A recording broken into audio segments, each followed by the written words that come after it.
दोस्तों, आप सभी का फिर से स्वागत है मेरे इस YouTube चैनल जिसका नाम है उन्ना प्रथम पर। दोस्तों, जैसा कि आप जानते हैं, हमने दिल्ली पुलिस कांस्टेबल सीरीज एक शुरू की हुई है। आज उसका मैं भाग 7 लेके आया हूं। लेकिन जहां तक हिमाचल का सवाल है, तो पिछले कल हिमाचल प्रदेश पटवारी टेस्ट की नोटिफिकेशन भी इशू हो गई है। और सबसे ज्यादा कंफ्यूजन जो है स्टूडेंट्स को, वो सिलेबस को लेकर है। तो दोस्तों, ये मैं आपको बताना चाहता हूं कि अभी तक कोई प्रिस्क्राइब्ड सिलेबस नहीं आया है। ये एक ओवरऑल व्यू दिया गया है जिसमें टेस्ट आएगा। क्लियर? तो जो सिलेबस की जानकारी है वो HPRCA बाद में देगा, तो आप उसकी चिंता ना कीजिए। लेकिन हाँ, ये मैं मान के चलता हूं कि टेस्ट जो होगा वो टफ लेवल का होगा, मॉडरेट टू टफ। और उसमें करंट अफेयर्स पे आप सभी को ध्यान देना है। तो कल से मैं हिमाचल प्रदेश पटवारी टेस्ट के लिए जो नेक्स्ट वीडियो आएगा मेरा, तो नेक्स्ट वीडियो जो है वो टॉप हम 150 करंट अफेयर्स पढ़ेंगे। तो उसके लिए मैं वीडियोस बनाना शुरू करूंगा और मेरी आप सभी को एडवाइस है कि आप उन वीडियोस को जरूर देखें। ठीक है? मेरा ये मानना है कि वो टॉप 150 जो करंट अफेयर्स होंगे उसमें से काफी कुछ आ सकता है। क्लियर? तो आज का वीडियो भी, क्योंकि उसमें हिस्ट्री जो है मिडियावल, एंशिएंट हिस्ट्री और मॉडर्न हिस्ट्री तीनों ही है, तो ये वीडियो भी आपके लिए इंपॉर्टेंट हो जाता है। जैसा मैं पहले भी कई वीडियोस में बोल चुका हूं, ऑलमोस्ट मैं हर वीडियो में बोलता हूं कि जो स्टैटिक जीके है वो किसी एक पर्टिकुलर टेस्ट के लिए नहीं होती, वो सभी टेस्ट के लिए इक्वल बराबर होती है, इक्वल उसका वेट होता है। क्लियर है? तो चलिए आज का वीडियो हम स्टार्ट करते हैं। जैसा आप जानते हैं, आपको 10 सेकंड का समय दिया जाएगा और उस 10 सेकंड के अंदर आपको आंसर मार्क करना है और क्रॉस चेक करना है। Just hold on.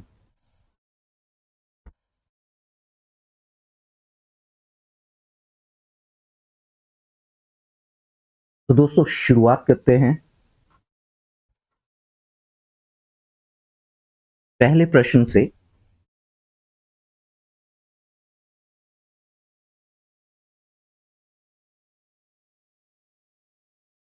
पहला प्रश्न है, मध्यकालीन भारत में एकता प्रणाली को व्यवस्थित करने वाला पहला दिल्ली सल्तनत का शासक कौन था जिसने इसे एक प्रशासनिक और सैन्य व्यवस्था का आधार बनाया? ऑप्शन है आपकी इल्तुतमिश, बलबन,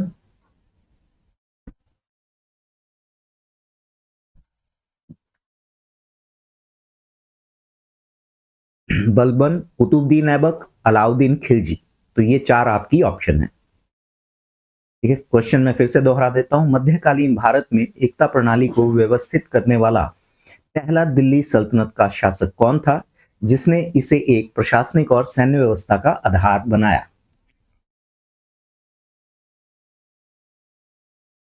तो दोस्तों, आई होप आपने आंसर मार्क कर लिया होगा। चेक करते हैं। तो ये है ऑप्शन ए, इल्तुतमिश। दोस्तों, पहले तो हमें ये समझना पड़ेगा कि ये एकता प्रणाली क्या है। ठीक है? एकता प्रणाली एक ऐसी प्रणाली थी जिसके तहत सल्तनत के सैनिकों को और अधिकारियों को नकद वेतन की बजाय भूमि यानी एक जागीर दे दी जाती थी। और वहीं से उस जागीर का हिस्सा, जो भी कमाई होगी, वो जो अधिकारी है या सैनिक है वो उसके रूप में ही उसको ग्रहण करेंगे। क्लियर है?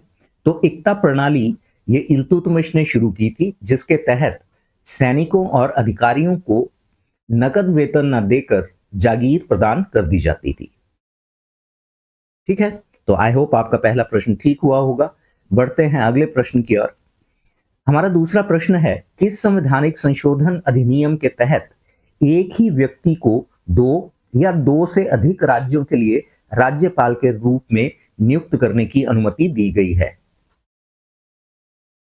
इस संवैधानिक संशोधन अधिनियम द्वारा ऑप्शन ए, 7वां संशोधन जो 1956 में किया गया, 44वां संशोधन 1978, 42वां संशोधन 1976 या 21st अमेंडमेंट 1967?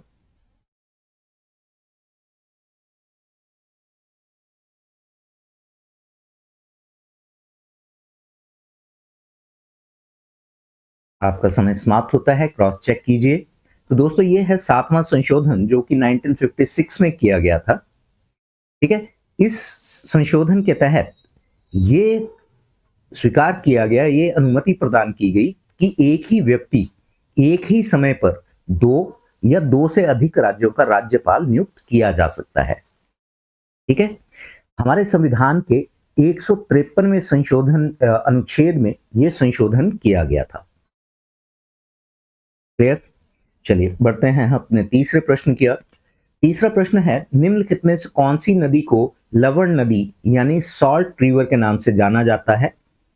और यह है अंतर्देशीय जल निकासी इनलैंड ड्रेनेज का एक प्रमुख उदाहरण है।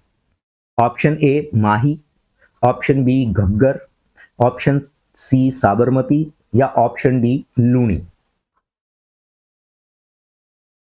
कौन सी ऐसी नदी है? ठीक है, हिंट क्वेश्चन में ही छुपा पड़ा है, तो आई होप आपने मार्क कर लिया होगा। तो दोस्तों ये है लूणी। लूणी नदी को लवण नदी यानी सॉल्ट रिवर के नाम से भी जाना जाता है। वहीं अगर हम बात करें, यह नदी राजस्थान के अजमेर के पास अरावली पर्वतमाला से ये निकलती है और पुष्कर घाटी का नाम अगर पूछ लिया जाए तो पुष्कर घाटी से, और गुजरात के रण के कच्छ के रण में ये विलीन हो जाती है यानी गायब हो जाती है। दोस्तों ये एक ऐसी नदी है जो किसी भी सागर में नहीं मिलती। तो इसमें क्वेश्चन सप्लीमेंट्री इस तरह से भी आ सकता है कि कौन सी नदी है जो किसी भी सागर में नहीं मिलती? तो लूणी। यहां पे मैं आपके लिए एक प्रश्न छोड़े जा रहा हूं कि भारत की सबसे छोटी नदी कौन सी है? प्रश्न ध्यान से सुनिए, भारत की सबसे छोटी नदी कौन सी है, उसको कमेंट बॉक्स में जरूर मेंशन कीजिए। ठीक है, चलिए बढ़ते हैं अगले चौथे प्रश्न की ओर। हमारा चौथा प्रश्न है, भारत में नृत्य और संगीत का मेहराब के रूप में प्रसिद्ध चक्रधर समारोह किस राज्य में आयोजित किया जाता है जो स्थानीय कला और संस्कृति को समर्पित है? Option A Jharkhand, option B Chhattisgarh, option C Odisha या ऑप्शन डी बिहार।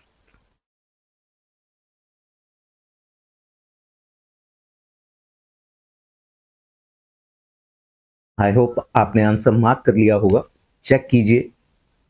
तो दोस्तों ये है छत्तीसगढ़।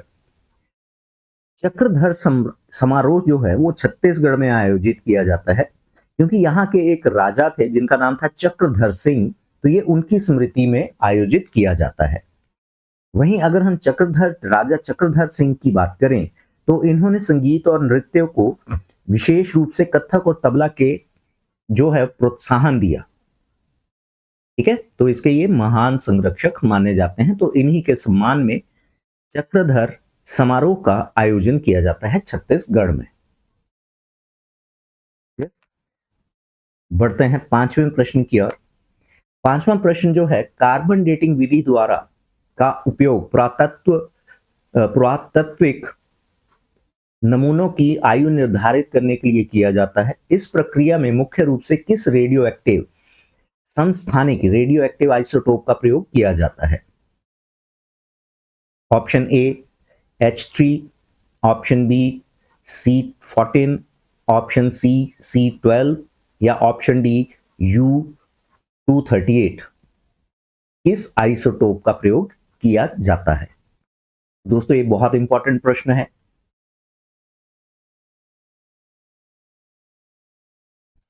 चलिए देखते हैं इसका आंसर आपके आंसर से मैच होता है या नहीं। तो दोस्तों ये है कार्बन 14। ठीक है, right option is option B.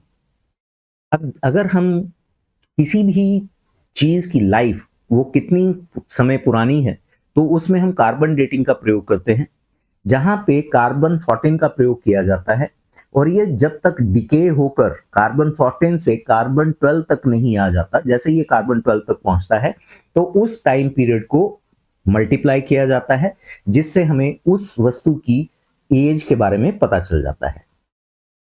Clear? So it is carbon 14। I hope अभी तक 5 प्रश्न हमने किए हैं, 5 के 5 ठीक होंगे। बढ़ते हैं अगले प्रश्न की ओर। छठा प्रश्न है, भारतीय औद्योगिक विकास बैंक आईडीबीआई की स्थापना किस पंचवर्षीय योजना में के दौरान देश के औद्योगिक वित्त पोषण को बढ़ावा देने के उद्देश्य से की गई थी? यानी आईडीबीआई बैंक की स्थापना किस पंचवर्षीय योजना में की गई थी? ऑप्शन ए दूसरी पंचवर्षीय योजना जो कि 1956 से लेकर 1961 तक रही। चौथी पंचवर्षीय योजना 1969 से 74।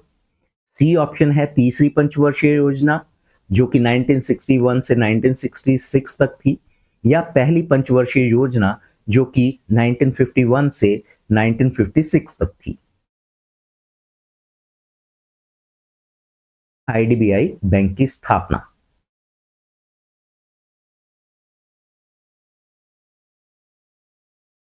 आई होप आपने आंसर मार्क कर लिया होगा, क्रॉस चेक करते हैं। तो दोस्तों ये है तीसरी पंचवर्षीय योजना जो कि 1961 से लेकर 66 तक चली। ठीक, तो आईडीबीआई बैंक की स्थापना जो है वो तीसरी पंचवर्षीय योजना में 1964 में की गई थी और उस समय तीसरी पंचवर्षीय योजना चल रही थी। डन। ये जो आईडीबीआई बैंक है ये बेसिकली जितने भी इंडस्ट्रीज हैं उनको लोन देता है जिससे वो ग्रो कर सके। क्लियर? यहां पे मैं आपके लिए एक प्रश्न छोड़े जा रहा हूं, इसी से मिलता जुलता प्रश्न है कि नाबार्ड की स्थापना किस पंचवर्षीय योजना में की गई थी? क्लियर? तो नाबार्ड की स्थापना किस पंचवर्षीय योजना में की गई थी? चलिए बढ़ते हैं 7वें प्रश्न की ओर।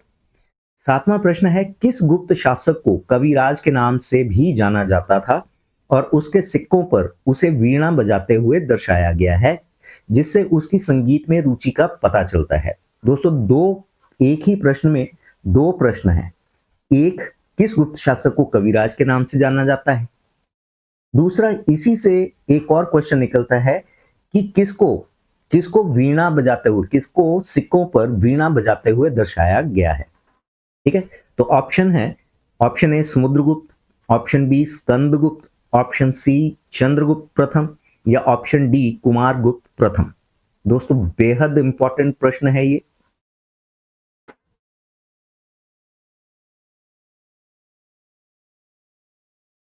तो आई होप आपने आंसर मार्क कर लिया होगा। चेक करते हैं आपका प्रश्न ठीक है या गलत। तो दोस्तों ये है समुद्रगुप्त। समुद्रगुप्त का जो है कई उन्होंने कविताएं भी लिखी हैं, इसीलिए इन्हें कविराज के नाम से जाना जाता है। और क्योंकि इनकी संगीत के प्रति रुचि थी तो ये अक्सर वीणा बजाया करते थे, तो इनके जो सिक्के हैं उन पे इनको वीणा बजाते हुए दर्शाया गया है। क्लियर? तो ये बेहद इंपॉर्टेंट प्रश्न है किसी भी टेस्ट के लिए। ठीक है, तो जो लोग पटवारी की तैयारी कर रहे हैं, हिमाचल प्रदेश के पटवारी टेस्ट की तैयारी कर रहे हैं, उनके लिए भी बेहद इंपॉर्टेंट है, क्योंकि आपको एंशियंट हिस्ट्री, मिडिएवल और मॉडर्न दोनों तीनों तरह की हिस्ट्री यहाँ पे आएगी। और हो सकता है आपको वर्ल्ड हिस्ट्री से भी कुछ प्रश्न आए। क्लियर? तो चलिए बढ़ते हैं अगले प्रश्न की ओर। 8वां प्रश्न है, प्रसिद्ध पुस्तक किताबुल हिंद, वैसे इसको किताब उद हिंद भी कहा जाता है, भारत की वास्तविकता किस यात्री और विद्वान द्वारा लिखी गई थी, जिसमें 11वीं सदी के भारतीय समाज, धर्म और विज्ञान का विस्तृत विवरण है?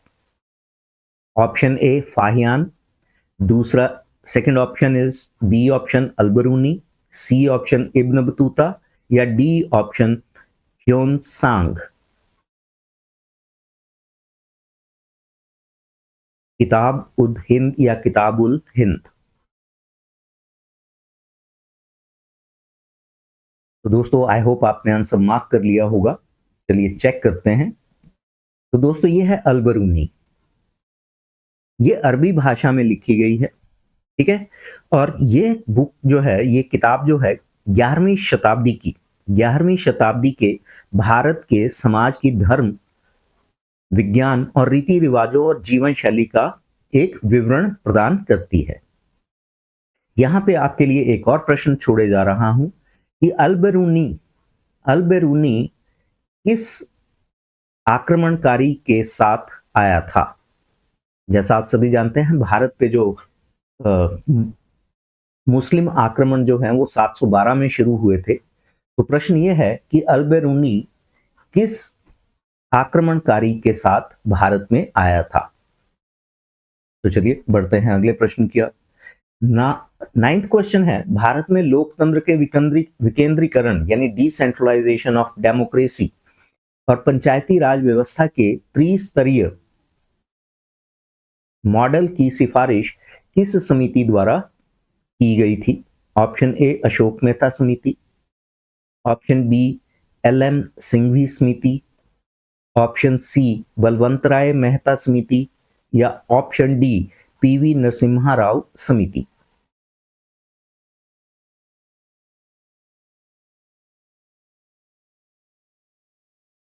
भारत में डिसेंट्रलाइजेशन ऑफ डेमोक्रेसी। तो दोस्तों चेक कीजिए आपका आंसर ठीक है या गलत। तो यह है बलवंत राय मेहता समिति। बलवंत राय मेहता जो है, इनको इंडिया के जो पंचायती राज है उसका जनक भी कहा जाता है। ठीक। और अगर हम बात करें कि बलवंत राय मेहता की समिति के सिफारिशों के बाद भारत में पहली पंचायत कहाँ बनी थी, तो ये बनी थी राजस्थान के नागौर में। तो कुछ सप्लीमेंट्री क्वेश्चंस यहां से भी निकलते हैं, तो मेरी आप सभी को एडवाइस है इनको भी नोट कर लीजिए। डन। यहां पे एक क्वेश्चन यहां से आता है कि पंचायती राज में जो बेसिक यूनिट है वो कौन सा है। तो बेसिक यूनिट जो है वो ग्राम पंचायत होती है। ठीक है, चलिए बढ़ते हैं अगले प्रश्न की ओर। हमारा 10वां प्रश्न है, प्लांट सेल जिसे पादप कोशिका बोलते हैं कि कोशिका भित्ति यानी सेल वॉल एक कठोर और गैर लिविंग परत होती है। ठीक है, नॉन लिविंग एक लेयर होती है जो मुख्य रूप से किस जटिल कार्बोहाइड्रेट से बनी होती है। Again very important question. तो ये बनी होती है काइटिन से, पेप्टिडोग्लाइकन से, सेल्यूलोज से या लिपिड से। तो यहां पे कार्बोहाइड्रेट्स के बारे में पूछा गया है।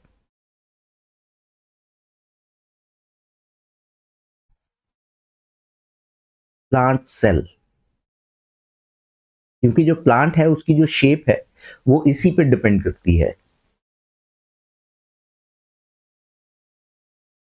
तो चेक कीजिए आपका आंसर ठीक है या गलत। तो ये है सेल्यूलोज। ठीक है, सेल्यूलोज के कारण ही जो वृक्ष है, प्लांट है, वो अपनी मजबूती ग्रहण करता है। डन। आई होप यहां तक आपके आंसर ठीक हुए होंगे। बढ़ते हैं अगले प्रश्न की ओर। हमारा 11वां प्रश्न है, युद्ध के मैदान से परे शत्रु के सम्मुख अत्यंत विशिष्ट वीरता प्रदर्शित करने के लिए दिया जाने वाला भारत का सर्वोच्च शांति काल का पुरस्कार कौन सा है। ठीक है, ऑप्शन है परमवीर चक्र, ऑप्शन बी महावीर चक्र, ऑप्शन सी अशोक चक्र या ऑप्शन डी कीर्ति चक्र। जैसा आप सभी जानते हैं, युद्ध में अगर युद्ध हो रहा हो तो उसमें वीरता के लिए जो सर्वोच्च पुरस्कार है वो परमवीर चक्र है। तो यहां ये है क्वेश्चन कि शांति काल में जब कोई युद्ध डिक्लेयर्ड वॉर नहीं है तो उसमें कौन सा हाईएस्ट गैलेंट्री अवार्ड है। तो आई होप आपने अपना आंसर मार्क कर लिया होगा, चेक कीजिए। तो दोस्तों ये है अशोक चक्र। शांति काल में सेना में जो अशोक चक्र है ये भारत का सर्वोच्च शांति काल का वीरता पुरस्कार है। ठीक है, जैसे मैंने बताया, युद्ध के समय जो वीरता के लिए सबसे बड़ा पुरस्कार दिया जाता है वो दिया जाता है परमवीर चक्र। क्लियर। यहां पे एक प्रश्न मैं आपके लिए छोड़े जा रहा हूं कि भारत का पहला परमवीर चक्र किसे प्रदान किया गया था और उनका संबंध हिमाचल के किस जिले के साथ है। चलिए बढ़ते हैं 12वें प्रश्न की ओर। 12वां प्रश्न है, किस वायसराय के कार्यकाल के दौरान वर्नाक्युलर प्रेस एक्ट 1878 में पारित किया गया था, जिसे गैगिंग एक्ट के नाम से भी जाना जाता है? Option A Lord Lytton, option B Lord Curzon, option C Lord Ripon या option D Lord Dufferin. Vernacular press act. दोस्तों, वर्नाक्युलर का मतलब होता है रीजनल लैंग्वेजेस।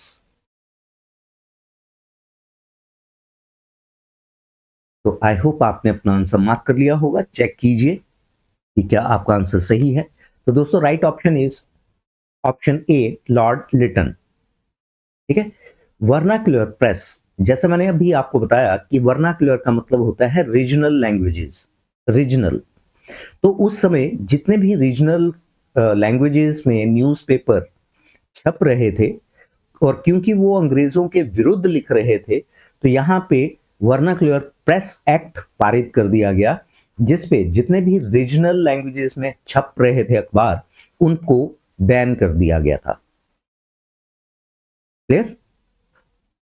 तो आई होप अभी तक 12 के 12 प्रश्न आपके ठीक हुए होंगे। बढ़ते हैं हम 13वें प्रश्न की ओर, और हमारा 13वां प्रश्न बहुत ज्यादा इंपॉर्टेंट है। अंतरराष्ट्रीय सौर गठबंधन यानी इंटरनेशनल सोलर अलायंस ISA का मुख्यालय, जो कि संयुक्त राष्ट्र के साथ संधि आधारित अंतरराष्ट्रीय संगठन बनने वाला पहला अंतरराष्ट्रीय संगठन है, किस भारतीय शहर में स्थित है? Option A Gurugram, option B New Delhi, option C Pune या ऑप्शन डी बेंगलुरु। दोस्तों, अगेन मैं फिर से एम्फेसाइज कर रहा हूं, this is very very very important question.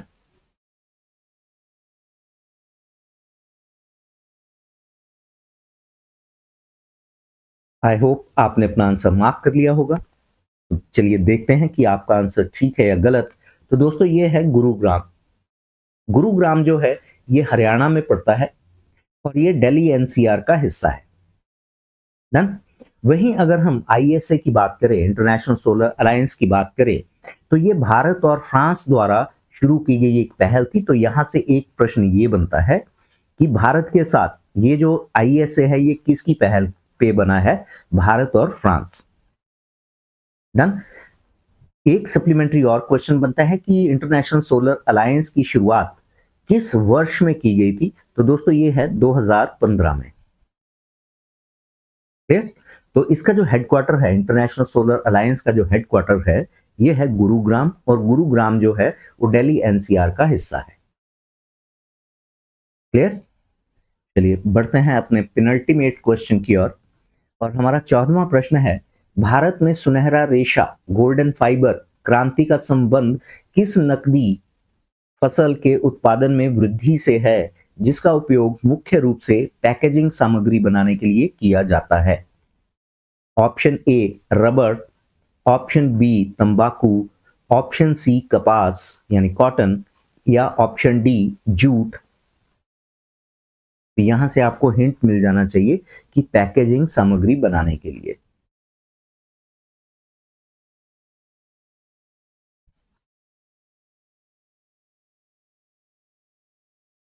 तो दोस्तों, आई होप आपने आंसर मार्क कर लिया होगा। चेक कीजिए। तो दोस्तों, ये है जूट, ऑप्शन डी। जैसा आप सभी जानते हैं, जूट का जो कलर होता है वो गोल्डन होता है, इसीलिए इसको गोल्डन फाइबर के नाम से भी जाना जाता है। ठीक है। जूट जो है वो एक कैश क्रॉप है, और जूट का प्रयोग जो है बोरी, चटाई, रस्सी और पैकेजिंग सामग्री बनाने के लिए किया जाता है। क्लियर? तो चलिए बढ़ते हैं हम अपने आखिरी प्रश्न की ओर, और हमारा आखिरी प्रश्न है, अर्थव्यवस्था में स्टैगफ्लेशन की स्थिति को सबसे अच्छे तरीके से कैसे परिभाषित किया जा सकता है? स्टैगफ्लेशन, आपने इन्फ्लेशन का नाम सुना होगा, आपने डिफ्लेशन का नाम सुना होगा, लेकिन एक टर्म है स्टैगफ्लेशन। तो प्रश्न ये है, अर्थव्यवस्था में, दोस्तों अगेन मैं फिर से बोल रहा हूं, बहुत इंपॉर्टेंट प्रश्न है, अर्थव्यवस्था में स्टैगफ्लेशन की स्थिति को सबसे अच्छे तरीके से कैसे परिभाषित किया जा सकता है, ऑप्शंस आपके सामने हैं। इसमें आप ज्यादा समय ले लीजिए क्योंकि ऑप्शन डिटेल में है।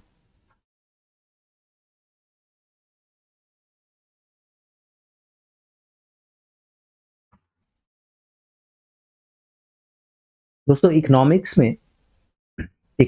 में कुछ कंसेप्ट है कि अगर डिमांड ज्यादा है और सप्लाई कम है तब रेट बढ़ेंगे, जिसे हम इन्फ्लेशन कहते हैं। ठीक है। और वहीं अगर डिमांड कम है और सप्लाई ज्यादा है तो उस टर्मिनोलॉजी को हम डिफ्लेशन कहते हैं, उस कंडीशन को डिफ्लेशन कहते हैं।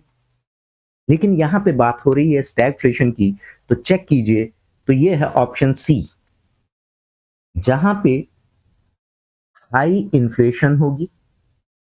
ठीक है। डिमांड जो होगी, जो ग्रोथ रेट है वो कम होगा, और यहां पे अनएम्प्लॉयमेंट जो है वो भी हाई होगी। डन। तो स्टैगफ्लेशन एक ऐसी स्थिति है, एक असामान्य स्थिति और कठिन स्थिति है, जहां पे अर्थव्यवस्था में एक साथ 3 नकारात्मक घटनाएं होती हैं, जिनमें हाई इन्फ्लेशन, हाई अनएम्प्लॉयमेंट और स्टैग्नेंट या फॉलिंग ग्रोथ रेट होता है। क्लियर। तो दोस्तों, यहां पे हमारे 15 जो इंपॉर्टेंट प्रश्न हैं वो समाप्त होते हैं। आपके कितने कितने प्रश्न ठीक हुए हैं तो आप कमेंट बॉक्स में उसको जरूर मेंशन कीजिएगा। और जैसा मैंने आपको बताया कि अगला वीडियो जो है वो हिमाचल पटवारी सीरीज के करंट अफेयर्स पे मैं स्टार्ट करने वाला हूं। तो आप सभी को एडवाइस है कि उन सभी वीडियोस को अंत तक जरूर देखिएगा। ठीक है। हो सकता है कि वो आपके आने वाले पटवारी के टेस्ट में काम आए। तो फिलहाल मुझे दीजिए इजाजत। यदि आपको ये वीडियो अच्छा लगा हो तो लाइक का बटन दबाएं, अपने ज्यादा से ज्यादा दोस्तों के साथ शेयर करें और ज्यादा से ज्यादा दोस्तों को ज्वाइन करने के लिए कहें। ठीक है। और अगर आपको ऑफलाइन क्लास लगानी है तो आप इस नंबर पे मुझे कांटेक्ट कर सकते हैं। ऊना में हमारा ऑफिस जो है वो हमीरपुर रोड पे है। तो इसी के साथ आज का वीडियो हम यहीं समाप्त करते हैं। Thank you very much.